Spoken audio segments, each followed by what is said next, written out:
Assalamualaikum warahmatullahi wabarakatuh. Kami dari kelompok 3.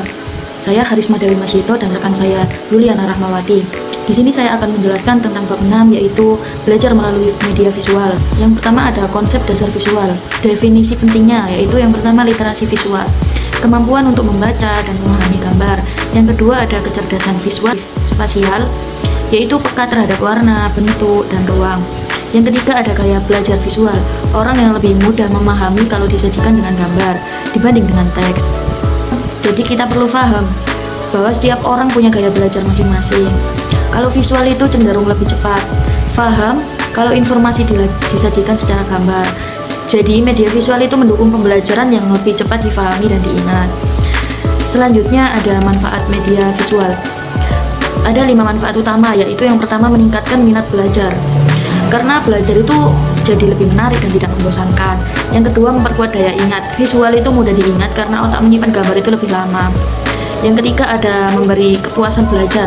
Belajar itu terasa lebih menyenangkan dan tidak monoton. Yang keempat membangkitkan kreativitas. Siswa itu menjadi lebih bebas untuk mengekspresikan ide. Dan yang terakhir yaitu meningkatkan hasil belajar karena proses belajarnya itu lebih efektif dan efisien. Dan selanjutnya ada ragam media visual, yaitu yang pertama visual cetak. Contohnya seperti poster, grafik, kartun, biasanya dicetak dan ditempel. Yang kedua ada visual pajangan, seperti papan tulis, whiteboard, atau papan interaktif. Dan yang ketiga ada visual proyeksi, memakai alat seperti OHP, LCD proyektor, atau realia benda nyata. Jadi media visual itu bukan hanya gambar yang ditempelkan di dinding, bisa juga yang kita pakai sehari-hari di kelas seperti kayak LCD atau papan tulis. Setiap jenisnya pun mempunyai kerja dan keunggulan masing-masing dalam menyampaikan materi. Selanjutnya peranti lunak visual. Peranti lunak visual yaitu alat bantu berbasis digital yang bisa kita gunakan untuk membuat atau menyampaikan media pembelajaran yang visual. Jenisnya ada 2, yaitu yang pertama online. Contohnya kayak MindMeister, bukan bikin map, atau TeacherTube yang mirip YouTube tapi khusus edukasi. Ini biasanya juga membutuhkan koneksi internet. Yang kedua ada offline, contohnya PowerPoint untuk presentasi, Photoshop untuk desain grafis. Ini bisa tanpa harus pakai online. Selanjutnya kita bahas tentang model dalam media visual. Definisinya, model itu adalah representasi 3 dimensi dari benda asli. Jadi bukan hanya gambar datar, tapi benar-benar ada bentuk dan volumenya. Model ini bisa berukuran lebih kecil, sama atau bahkan lebih besar daripada benda aslinya, tergantung tujuan penggunaannya. Model anatomi manusia biasanya dipakai di pelajaran biologi untuk menunjukkan organ tubuh secara lebih jelas. Yang kedua ada globe, miniatur bumi yang kita sering lihat di pelajaran IPS atau geografi. Yang ketiga ada simulator, digunakan buat latihan kayak simulator pesawat atau mobil supaya lebih aman sebelum praktik langsung. Dan yang terakhir ada mock-up.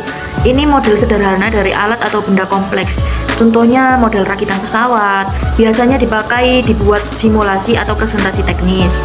Kesimpulannya pada bab ini yaitu belajar melalui media visual itu sangat penting dalam dunia pendidikan karena dapat meningkatkan pemahaman siswa, khususnya bagi mereka yang mempunyai gaya belajar visual.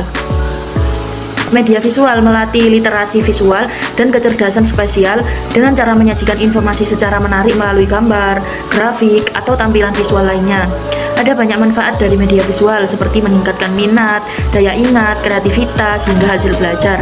Media ini terbagi dalam 3 jenis, yaitu yang pertama visual cetak, pajang, dan proyeksi, serta dapat dikembangkan melalui perangkat lunak online maupun offline. Selain itu, penggunaan model 3 dimensi seperti globe, simulator, dan mock-up juga sangat membantu dalam menjelaskan konsep yang kompleks secara konkret dan menarik.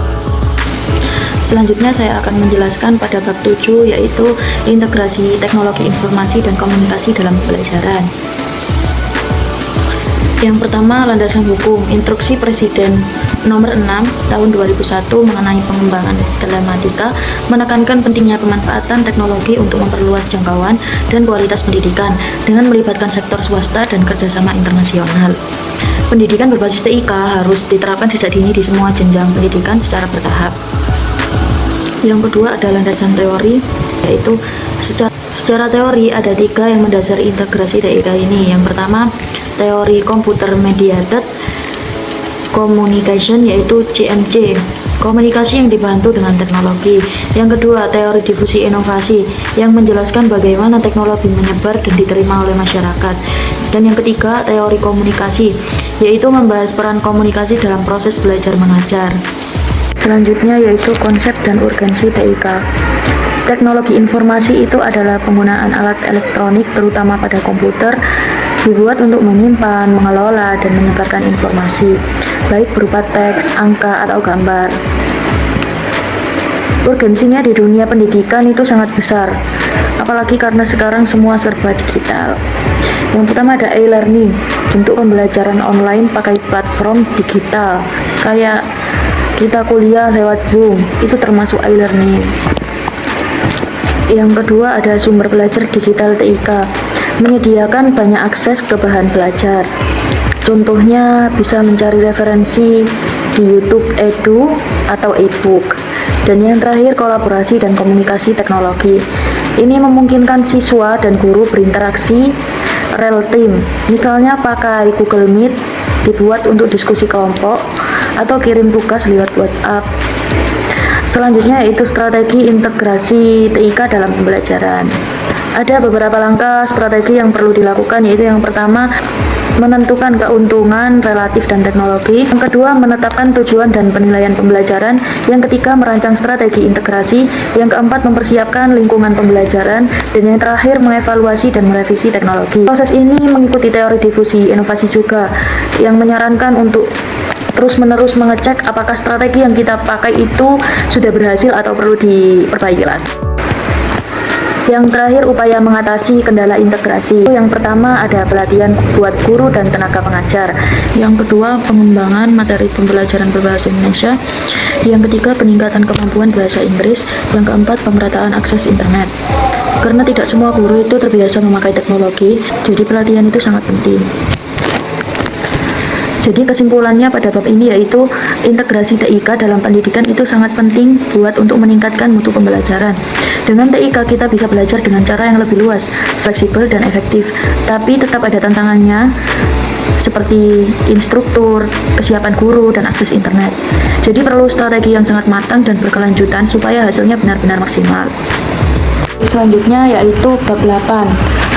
Judulnya integrasi media sosial untuk meningkatkan pembelajaran yang berpusat pada siswa. Jadi saya akan menjelaskan bagian A, integrasi teknologi, media sosial, dan pembelajaran yang berbasis siswa. Yang pertama, apa itu integrasi?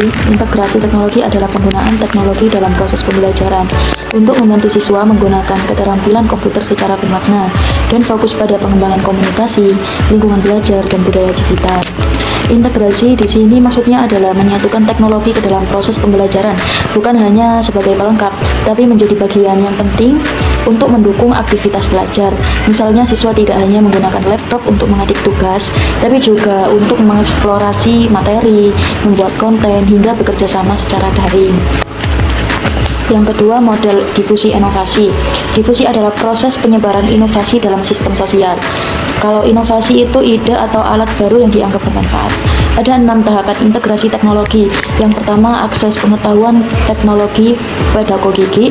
Yang kedua, menentukan keunggulan teknologi. Yang ketiga, menyusun tujuan dan penilaian. Dan yang keempat, mendesain strategi integrasi. Dan yang kelima, menyiapkan pengajaran dan lingkungan. Dan yang keenam, evaluasi dan peninjauan ulang. Ada teori yang menjelaskan bagaimana teknologi ini bisa benar-benar masuk ke dunia pendidikan, yaitu teori difusi inovasi. Dalam proses ini, teknologi harus bisa menjawab kebutuhan belajar, mempunyai keunggulan dan disesuaikan dengan kondisi kelas. Jadi integrasinya tidak asal dipakai, tapi direncanakan dengan baik. Selanjutnya yaitu apa itu media sosial. Media sosial adalah platform digital untuk berbagi informasi dan kolaborasi. Contohnya seperti Facebook, YouTube, Twitter, dan lain sebagainya. Media sosial bisa menjadi sumber belajar yang aktif dan dinamis. Media sosial saat ini tidak hanya digunakan untuk hiburan, tapi juga sudah menjadi salah satu media pembelajaran. Siswa bisa belajar melalui video YouTube, berdiskusi lewat grup WhatsApp atau forum, bahkan membuat proyek kolaboratif menggunakan media digital. Ini menunjukkan bahwa media sosial bisa dimanfaatkan secara positif dalam dunia pendidikan. Selanjutnya yaitu apa itu pembelajaran berbasis siswa.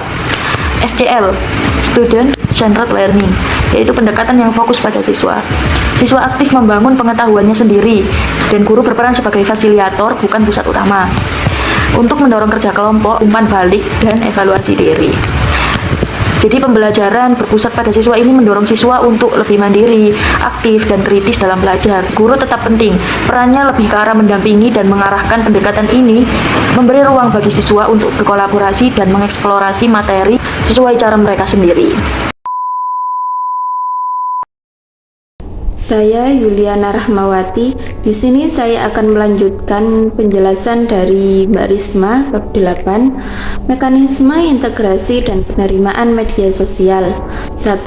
Mekanisme integrasi media sosial.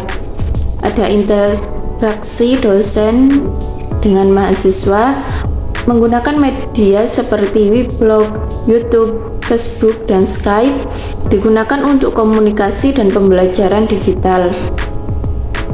Lalu ada interaksi mahasiswa dengan mahasiswa menggunakan media sosial lebih beragam dan intensif, termasuk Facebook, Twitter, Wiki, dan lainnya. Lalu ada perbedaan penggunaan. Dosen fokus pada tugas pendidikan, sedangkan mahasiswa menggunakan media sosial untuk kolaborasi dan pembelajaran mandiri. 2. Integrasi media sosial untuk promosi. Model ini menekankan pendekatan berpusat pada siswa dengan mempertimbangkan ide, keterampilan sosial, kerja kelompok, peran dalam tim, dan keterlibatan fasilitatif. Langkah 1. Menganalisis peserta didik, tugas, dan kompetensi. Yang kedua, menggunakan media sosial yang cocok. Yang ketiga, memanfaatkan materi pengajaran yang sesuai, dan yang keempat, mencatat evaluasi dan revisi. 3. Model integrasi media sosial. Setelah mengembangkan model integrasi media sosial untuk pengajaran dan pembelajaran, 4 orang pakar atau 2 pakar teknologi instruksional dan 2 pakar TIK dilibatkan.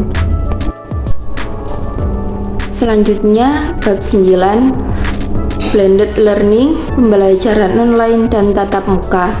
Blended Learning merupakan kombinasi yang efektif dengan berbagai model pembelajaran dan gaya pembelajaran yang dapat diterapkan pada lingkungan belajar yang interaktif secara online atau e-learning dan konvensional atau face-to-face.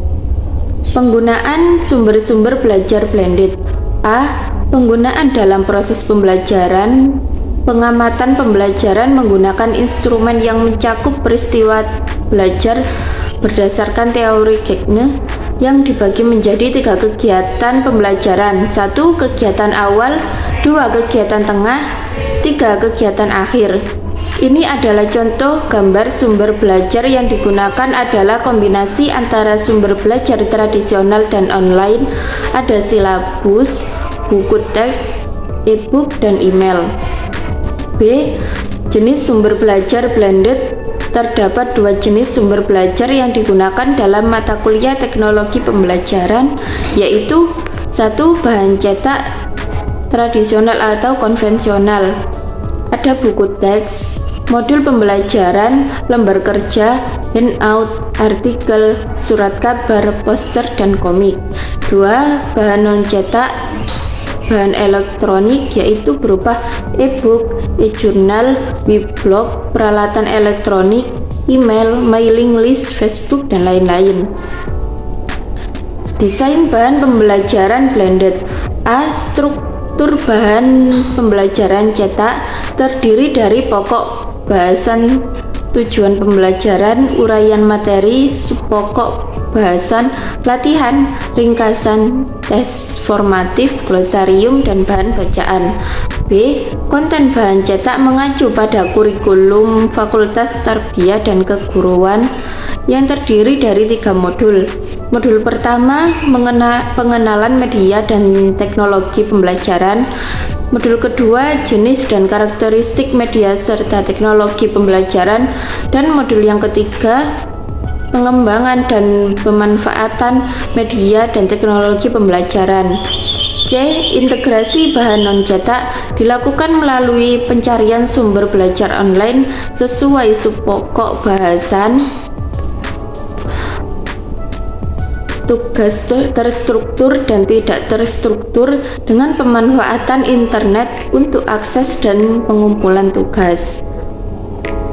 Selanjutnya, bab 10, pembelajaran jarak jauh berbasis teknologi informasi dan komunikasi.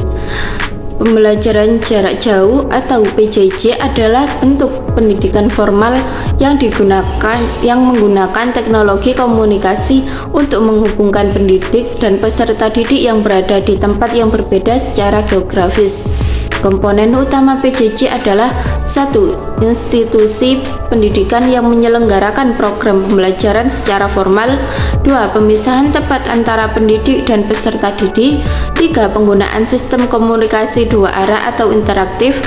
4. Keterlibatan sumber daya pendukung seperti materi pembelajaran dan peran aktif instruktur. Penggunaan TIK dan teknik informasi.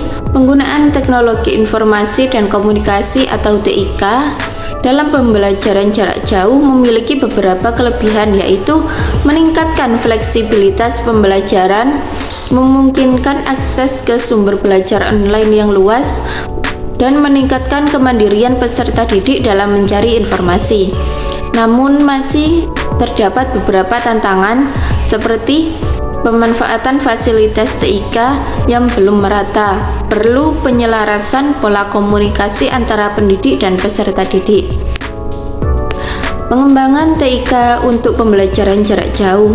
Desain pembelajaran jarak jauh berbasis teknologi informasi dan komunikasi atau TIK terdiri dari dua jenis. 1. TIK berbasis non-web, yaitu PowerPoint, menyajikan bahan pembelajaran secara menarik dan grafis, animasi dan audio. Audio memenuhi kebutuhan peserta didik dengan gaya belajar auditori. Lalu ada video. 2. TIK berbasis web, Weblog, mendukung pembelajaran online dengan memanfaatkan teknologi web seperti Facebook, email, dan Google. Demikian yang bisa kami sampaikan.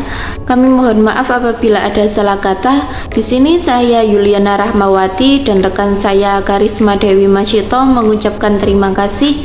Wassalamualaikum warahmatullahi wabarakatuh.